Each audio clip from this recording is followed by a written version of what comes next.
السلام علیکم، بسم اللہ الرحمن الرحیم۔ انسان کا سب سے کھلم کھلا دشمن شیطان ہے، اور اللہ تعالیٰ نے قرآن میں ہمیں بار بار بتایا کہ یہ عدو مبین ہے۔ یہ انسان کا واحد دشمن ہے جس کا سب کو پتا ہے کہ یہ اس کا دشمن ہے، یہ منافقت نہیں ہے اس میں، اور اس کا ذکر بھی بار بار کیا گیا، اس کا بتایا بھی گیا کہ یہ دشمن ہے۔ اس کی وجہ یہ ہے کہ انسانی زندگی میں سب سے زیادہ عمل دخل اسی کا ہے، اور انسان کے ساتھ پیدا ہوتا ہے اور انسان کے ساتھ ہی مرتا ہے۔ یعنی کہ انسان زندگی کا کوئی بھی حصہ اس کی غیر موجودگی میں نہیں گزارتا جب تک کہ اس کی ڈوری اللہ کے ساتھ زیادہ طاقت اور زیادہ مضبوطی کے ساتھ باندھ جائے اور اس کے لیے اس کا اثر زائل ہو جائے۔ شیطان جنت سے تو نکالا گیا، اور اس نے سب سے پہلے وسوسہ ڈالا انسان کے جو انسانیت کے ماں باپ ہیں، آدم علیہ السلام اور اما حوا علیہ السلام۔ یہ تو سب کو پتا ہے۔ اب ہمارا اور انسان ہونے کے ناطے شیطان سے روزمرہ کا جو مقابلہ ہے نا، وہ بڑا سخت ہے۔ اس کی یہ کوشش ہوتی ہے کہ کسی نہ کسی طرح وہ اس وعدے کو پورا کر دے جو اس نے اللہ سے نہیں کیا تھا کہ میں تمہارے بندوں کو راہ راست سے بھٹکاؤں گا۔ اور اس کے جواب میں اللہ تعالیٰ نے کہا تھا، ہاں بہت سے بھٹکیں گے مگر وہ لوگ جو مجھ پر ایمان لے آئیں گے اور میری اطاعت کریں گے وہ کبھی نہیں بھٹکیں گے۔ اب انسان کو یہ تو پتا ہے کہ شیطان اس کا دشمن ہے، مگر وہ انسان کو یہ بھی پتا ہونا چاہیے کہ شیطان کن لوگوں کو ٹارگٹ کرتا ہے۔ شیطان ہمیشہ صحیح کام کرنے والوں کو ٹارگٹ کرتا ہے۔ مثال کے طور پہ میں آپ کو کچھ مثالیں دوں گا جو سمجھانے کے لیے آپ کے لیے ہوں گے۔ مثال کے طور پہ ایک بندہ ناپ تول میں کمی کر رہا ہے، جھوٹ بول رہا ہے، شیطان کا اس سے کوئی لینا دینا نہیں ہے، کیونکہ وہ شیطان کے راستے کو اپنائے ہوئے ہے، اور شیطان تو اس کو دنیا کو خوبصورت سے خوبصورت بنا کے دکھا رہا ہے۔ کہہ رہا، دیکھا تم کس طرح مال کما رہے ہو، کس طرح تمہاری دولت میں دن پر دن اضافہ ہو رہا ہے، کس طرح تم امیر ہو رہے ہو، کیے جاؤ یہ کام۔ بس یہ تسلی اس کو کنٹینیو رکھتی ہے۔ اب شیطان کا جو مین کام ہوتا ہے وہ یہ ہوتا ہے کہ شیطان اس بندے کی طرف جائے جو ایمانداری سے بیچتا ہے، ناپ تول میں کمی نہیں کرتا، جھوٹ نہیں بولتا، صحیح مال بیچتا ہے۔ وہ اس کے دل میں وسوسے لاتا ہے، اور تو کیا کر رہا ہے، تمہارے دائیں بیٹھا ہے، تمہارے بائیں بیٹھا ہے، دیکھو بے ایمانی بھی کر رہے ہیں، مال بھی کما رہے ہیں، تم جہاں بیٹھے ہو تمہیں مال بھی اتنا ہے، تمہارا کاروبار بھی اتنا اچھا نہیں چل رہا، تم کیوں ان کی طرح کرتے ہو۔ اب اسی طرح مثال کے طور پہ یہ آپ کو بتاؤں گا، بہت سی مثالیں دوں گا۔ ایک مرد اور عورت غیر اخلاقی رشتے میں پھنسے ہوئے ہیں، یعنی کہ ان کے وہ جسمانی تعلقات قائم ہوئے ہیں، انہوں نے رشتہ قائم کیا ہوا اپنے درمیان، مگر انہوں نے سنت کے مطابق نکاح نہیں، جیسے لیونگ ریلیشن شپ ہوتا ہے گرل فرینڈ اور بوائے فرینڈ کا آج کے دور میں، ان کے درمیان جھگڑے کم ہوتے ہیں۔ اس کی وجہ یہ ہوتی ہے کہ ایک تو وہ کمیٹڈ نہیں ہوتے ایک دوسرے کے ساتھ، دوسرا شیطان ان لوگوں کو تنگ ہی نہیں کرتا کیونکہ وہ زنا میں عام ہے۔ وہ ایک ایسا ریلیشن بنائے ہوئے ہیں جسے اللہ نے سختی سے منع کیا، اور قرآن میں بھی بتایا گیا لا تقربوا الزنا۔ ان کا شیطان کا ٹارگٹ کون ہے؟ شادی شدہ جوڑے، وہ لوگ جو ہنسی خوشی زندگی گزار رہے ہیں، وہ لوگ جنہوں نے نکاح کیا ہوا۔ اب شیطان سارا دن چکر کاٹتا ہے گھر کے، عورت کے دماغ میں وسوسے ڈالتا ہے، مرد کے دماغ میں وسوسے ڈالتا ہے، کہتا ہو یار کیا کر رہا ہے، کس دنیا میں تو پھنس گیا، یہ شادی تم نے کیوں کر لیا، تیرے لیے اتنی خوبصورت عورتیں باہر پھر رہی ہیں، جیسے ہم بیسٹ میں رہ رہے ہیں، ہمارے لیے تو یہ زیادہ ہی وسوسے ہوتے ہیں، تو کیا کر رہا ہے۔ اب کیونکہ اس نے ہمیں راہ راست سے ہٹانا ہے، اس کا مقصد ہی راہ راست سے ہٹانا ہے، اور جس کا وہ وعدہ کر کے اس نے کسی کوشش کرنی ہے کہ کوئی جو بندہ بھی جنت سے باہر ہو جائے یا اس کے داخلے سے وہ نکل جائے، وہی اس کے لیے فائدہ مند ہے۔ انہوں نے شادی شدہ جوڑوں میں لڑائی کروانی، ان کو برائی کی طرف لے کے جانا ہے، طلاقیں کروانی ہیں جو کہ حلال کام ہے مگر ناپسندیدہ کام۔ اسی طرح شیطان ان لوگوں کو ٹارگٹ کرتا ہے جو لوگ مسجد کی طرف جاتے ہیں، نہ کہ ان لوگوں کو ٹارگٹ کرتا ہے جو نماز کے وقت باہر کھیل رہے ہیں، کود رہے ہیں، اپنے دنیا کے کاموں میں مشغول ہیں، دنیا ان کے لیے جنت ہے۔ کیونکہ شیطان کو پتہ ہے یہ جو لوگ نماز سے دور ہیں یہ تو میرے ساتھی ہیں، ان کو میں کیا کہوں گا، یہ تو پہلے میری پیروی کر رہے ہیں، میرے راستے پہ چل رہے ہیں۔ اب وہ کھڑا ہو جاتا ہے مسجد جانے والے راستے پہ، یہ گھر اس بندے پہ جو وضو کرنے کی کوشش کرتا ہے اس کو کہتا ہے وہ فلانا کام رہتا ہے، تم نے یہ نہیں کیا، وہ تم نے تو ابھی فلانی پیمنٹ نہیں کی، تو اچھا وہ فلانی چیز تجھے یاد آئی تم نے رکھی ہوئی تھی، وہ فلان جگہ پہ پڑی ہے، جا کے اٹھا لے اسے. بندے کو کسی نہ کسی طرح وہ بھٹکاتا ہے کہ وضو ہی نہ کرے. وضو کرنے تک وہ خوب زور لگاتا ہے، جب وہ وضو کر لیتا ہے یا مسجد کی طرف چل پڑتا ہے، پھر وہ راستے میں 100 وسوسے لاتا ہے. اور نماز تو بعد میں پڑھ لے گا، پہلے یہ کام کر لے گا، یہ بھول گیا تو پھر کب کرے گا؟ یہ تو ضروری بہت ہے، کیونکہ اس کو پتا کسی نہ کسی طرح سے نماز مس کروا دوں میں. یہی معاملات دنیا ہیں.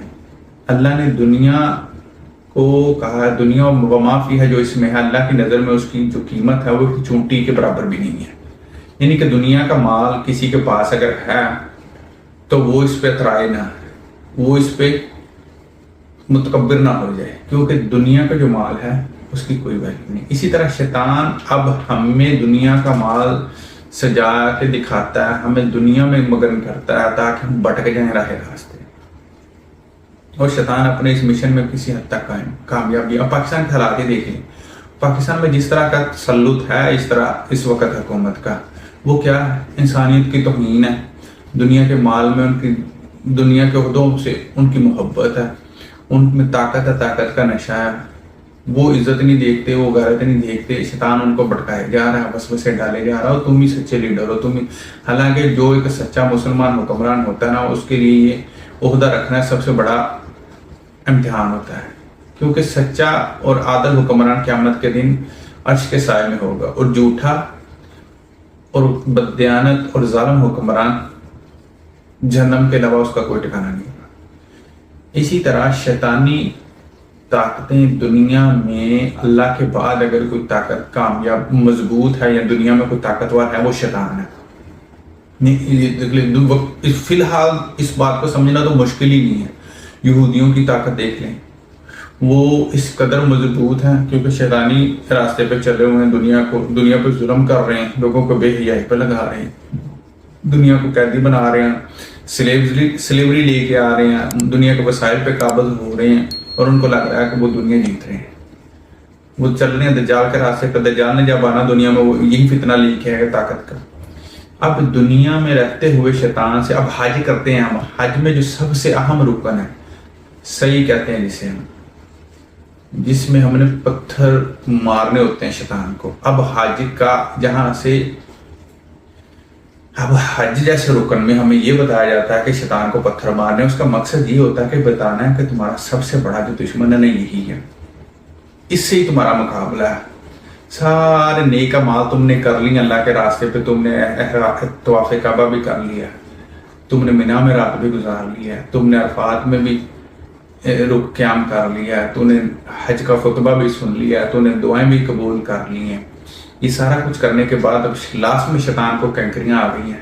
اس کا مقصد یہ ہوتا ہے اب جو نیکیاں کر لی ہیں نا، ضائع نہ کر لینا. یہ جو شیطان ہے جس کو تم کنکریاں مار رہے ہو نا، یہی نیکیوں کو لے ڈوبے گا. تمہیں متکبر نہ بنا دے، تمہیں حاجی نہ کہلوانا پسند ہو جائے، تمہیں دنیا کے معاملات میں اپنے ساتھ الحاج حاجی کہلوانا یا کہلوا کے بے ایمانی کرنے پہ نہ لگا دے. لاسٹ پہ کنکریاں مارنے کا مقصد یہ ہے کہ نیکیاں کر لی، ان کی حفاظت بھی اب کر لینا، اس شیطان سے بچ جانا. لاسٹ میں کنکریاں مارنے کا مطلب یہ ہے کہ یہ جو کنکریاں تم مار رہے ہو نا، اپنے اندر میں جو بسا ہوا شیطان ہے اس کو مار رہے ہو. اب تمہاری جو نیکیاں اللہ نے قبول کرنی ہیں ان کو قبولیت کا درجہ مل گیا، ضائع مت کر لینا اس شیطان کے وسوسے میں آ کے. یہ کتنا ضروری کام ہے، اور انسانیت کے لیے سب سے جو بڑا رکن ہے حج.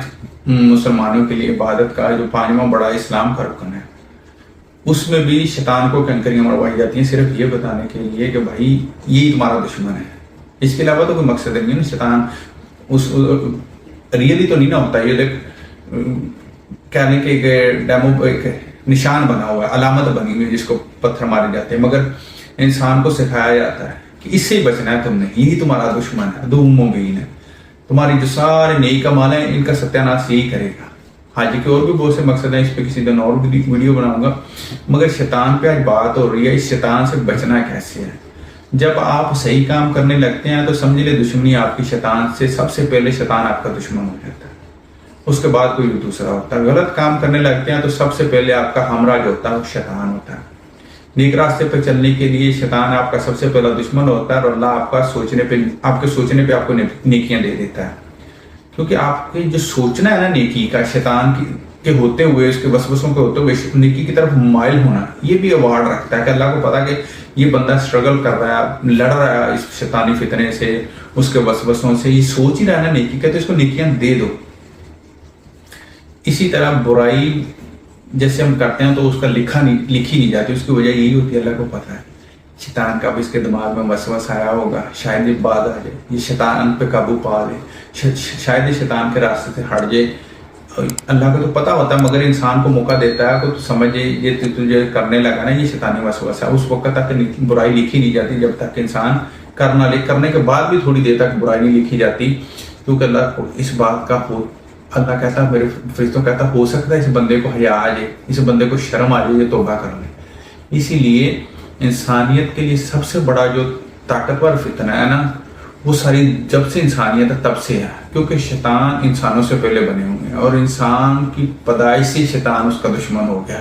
اس لیے تو اس نے کہا تھا کہ مجھے تو نے آگ سے پیدا کیا، اس کو مٹی سے، میں اس کو کیسے سجدہ کروں۔ یعنی شروع سے انسان سے بغض رکھتا ہے اور انسان کو تباہ کرنے کے لیے ہر وہ حربہ استعمال کرتا ہے جو اس کی طاقت اور اس کی استطاعت یعنی اس کی ممکن ہے اس کے لیے۔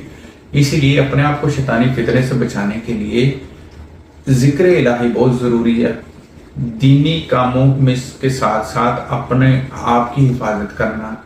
جب خصوصی طور پہ آپ کو نیکی کا ارادہ کیے ہو تو آپ سمجھ جایا کریں کہ اب آپ کے خلاف شیطان نے جنگ شروع کر دی ہے، اب وہ آپ کو کسی نہ کسی طرح آپ کی ٹانگ کھینچے گا۔ تو اس لیے ایمان میں پختگی لائیں، اس وسوسے سے، اس شیطانی وسوسوں سے، اس کی طاقت سے بچیں۔ خصوصی طور پہ آج کے دور میں جو فتنوں کا دور ہے، اس میں تو ہر ہاتھ میں فتن ہے۔ موبائل کھول لیں، موبائل پہ آپ کو کام بھی ہو، آپ کسی دوسرے مقصد کے لیے کھول لیں، آپ کو ایڈورٹائزمنٹ ایسی ملے گی، آپ کو راستے ایسے برائی کے ملتے ہیں آپ سوچ نہیں سکتے، آپ تو چاروں طرف گرے ہوئے ہیں راستوں میں۔ یعنی 360 کا اگر سرکل ہوتا ہے تو اس میں ایک ہی راستہ سیدھا جاتا ہے مستقیم پہ جو 90 ڈگری ہوتا ہے، باقی آپ اندازہ لگا لیں کتنی ڈگریاں باقی ہیں، 359 ڈگریز باقی ہیں جن پہ شیطانی راستے ہیں، اور چاروں طرف وہ گھیرا ہوا، آپ کو صرف ایک راستہ آپ کے لیے بچا، ایک ڈگری آپ کے لیے بچی ہے جو آپ اسٹریٹ ہے، جس پہ آپ نے چلنا ہے۔ تو اس لیے اگر 359 طریقے شیطان کے پاس ہیں اور آپ کے پاس ایک طریقہ بچنے کے لیے، وہ ہے مستقیم۔